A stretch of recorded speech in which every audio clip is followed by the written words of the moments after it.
days in, or a week or so in, we get the message that the FDNY is coming in to relieve us, and we're going to be able to leave. And all the guys are like, no, no, no, you know. And it wasn't the FDNY coming in to take it over.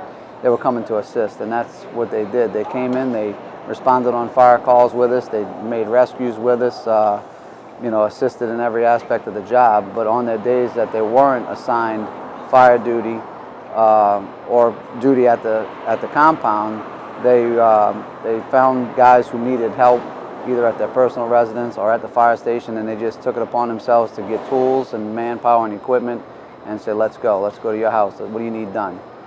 Came to my house, a bunch of guys threw some stuff out the house, and had one fellow who I knew his father. He came in and helped move a bunch of stuff out of the house. I actually went to my mom and dad's house. They were elderly, and they ripped all the sheetrock, you know, 4 feet up.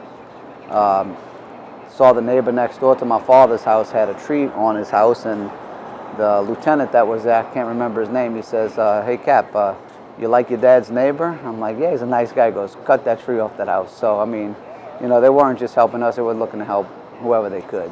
And they did. They worked hard, the on and off duty at the either at the station or helping us individually at our houses. So 2012 comes around, Hurricane Sandy hits New York. Tell us about, you know, the relationships that you built from there, and what you did after Sandy came and wreaked havoc in New York. Well, a lot of us we have kept in touch with the guys who came down, you know, to help us after Katrina. And when Sandy hit up there, we kind of had a feeling of what those fellows were going through up there. And we knew that the neighborhoods that were hit up there hard were some of the ones where the police, fire, city workers were living. And a couple of the guys here, Dave Nick and Billy Shanks, both captains on the job, they started organizing to get guys who would go and volunteer to go to New York and give whatever help we could. Now, we couldn't bring 1,000 people. We don't have 1,000 to bring, but we could bring as many as we could get to go. We actually had guys who volunteered to go, and then we had guys who volunteered to work our shifts so that we could go. And we went in three different stages, probably about 12 to 14 people in each group that went, and went for 7 days, 8 days. Stayed in Brooklyn, and got to kind of hook up with some of the guys we worked with when they were down here.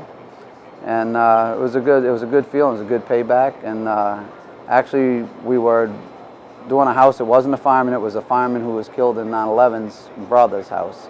He lived here, and Katrina took his house here, and the FDNY cleaned it out here. We went to New York. We found this guy, and we cleaned his house out up there.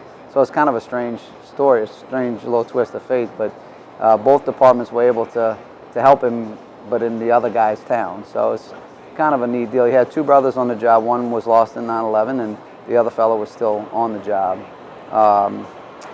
It was a good feeling.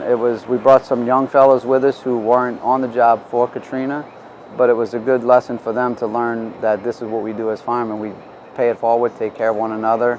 You know, I had a news person in New York interview us and ask, well, what would make a fireman from New Orleans come all the way to New York just to help another fireman? I said, join the fire department and you can tell me in 10 years.